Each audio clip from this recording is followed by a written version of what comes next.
Puerto Rican show. I'm here with Fred Korematsu. He went to the Supreme Court in 1944, and he is here to tell us his story. Thank you. So it all started on December 7th, 1941 with Pearl Harbor.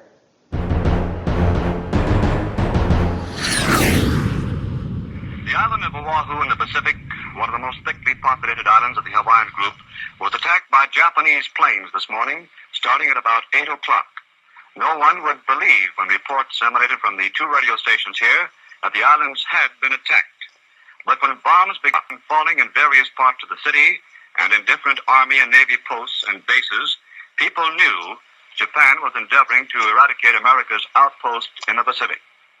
Now here's a report that I've gathered from different reporters of the Honolulu Advertiser who've been out endeavoring to get information concerning the Japanese air attack on the island of Oahu in the Hawaiian Islands. The first information in Honolulu that planes of Japan were attacking the islands was about 8 o'clock this morning, Hawaiian time. The first group of Japanese airplanes attacked Ford Island at Pearl Harbor, the Navy's mighty fortress in the islands. When the Japanese attacked Pearl Harbor, our west coast became a potential combat zone. Living in that zone were more than 100,000 persons of Japanese ancestry, 2/3 of them American citizens, 1/3 aliens. We knew that some among them were potentially dangerous. Most were loyal, but no one knew what would happen among this concentrated population if Japanese forces should try to invade our shores. Military authorities therefore determined that all of them, citizens and aliens alike, would have to move. This is Executive Order 9066. Now, therefore, by the virtue of authority vested in me as the President of the United States and Commander-in-Chief of the Army and Navy, I hereby authorize and direct the Secretary of War and the military commanders to relocate all persons of Japanese ancestry on the West Coast to internment camps.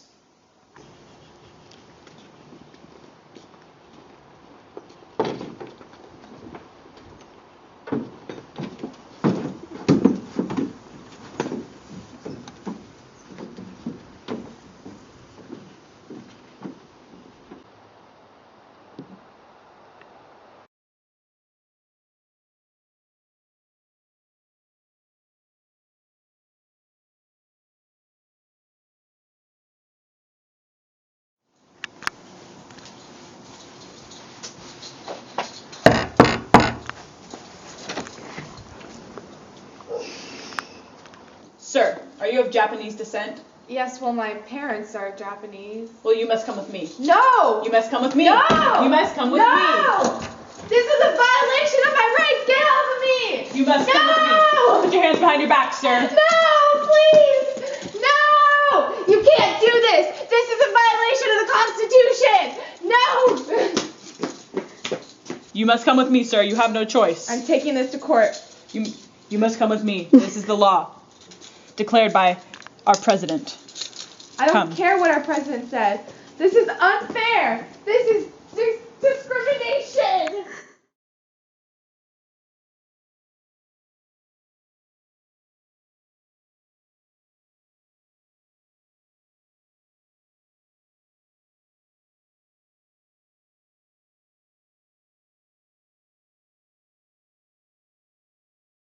Today's court case will be Plaintiff Korematsu versus the respondents USA.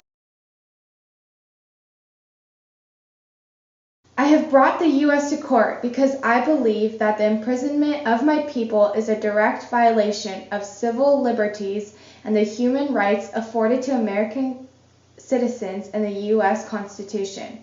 My habeas corpus Fifth Amendment due process rights are being violated. The truth is, the writ of habeas corpus shall not be suspended, and despite the Fifth Amendment's commandment that no person shall be deprived of life, liberty, or property without due process of law, both of these constitutional safeguards were denied by military action under Executive Order 9066. I dissent, therefore, from this legalization of racism. Racial discrimination in any form and in any degree has no justifiable part whatever in our democratic way of life. It is unattractive in any setting, but it is utterly revolting among a free people who have embraced the principles set forth in the Constitution of the United States. All residents of this nation are kin and in some way by blood or by culture to a foreign land. Yet, they are primarily and necessarily a part of the new and distinct civilization of the United States. They must, accordingly, be treated at all times as the heirs of this American experiment and as entitled to all the rights and freedoms guaranteed by the Constitution. This situation falls into the ugly abyss of racism.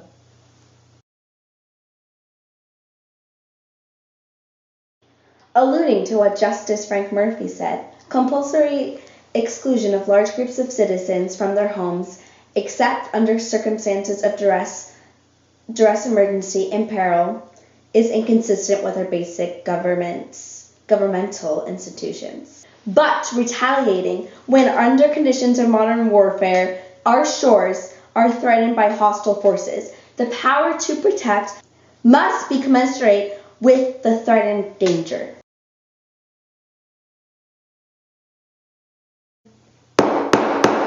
Order in the court. This is the final decision of the court. Korematsu was not excluded from the military area because of hostility to him or his race. He was excluded because we are at war with the Japanese Empire, because the properly constituted military authorities feared an invasion of our west coast and felt constrained to take proper security measures.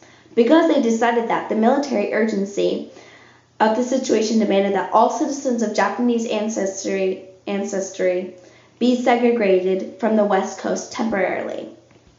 And finally, because Congress, reposing its confidence in this time of war and our military leaders, determined that they should have the power to do this. Korematsu, you have lost a 6-3 decision by the Supreme Court. Wow, Fred, what an amazing story. So tell us what happened to you after the final court decision. So after I was released in 1945, my criminal record continued to affect my life. It was hard to find work. I was considered to be a criminal. It took almost 40 years and the efforts of many people to reopen my case. In 1983, a federal court judge found that the government had hidden evidence and lied to the Supreme Court. During my appeal, the judge found that the Japanese Americans were not the threat that the government publicly claimed. My criminal record was removed. That's great that your criminal record was removed. But what did the government do to apologize for all the Japanese that suffered?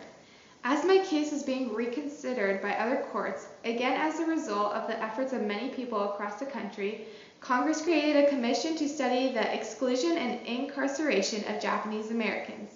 The commission found that no Japanese American had been involved in espionage or sabotage, and that no military necessity existed to imprison us. Based on the commission's findings and the military historians who reconsidered the original records from the war, Congress passed the Civil Liberties Act of 1988, declaring that the internment of Japanese Americans was unjustified. Finally, it seemed that the burden of being accused of being an enemy race had been lifted from our shoulders. Has the decision made by Congress affected you or anyone else?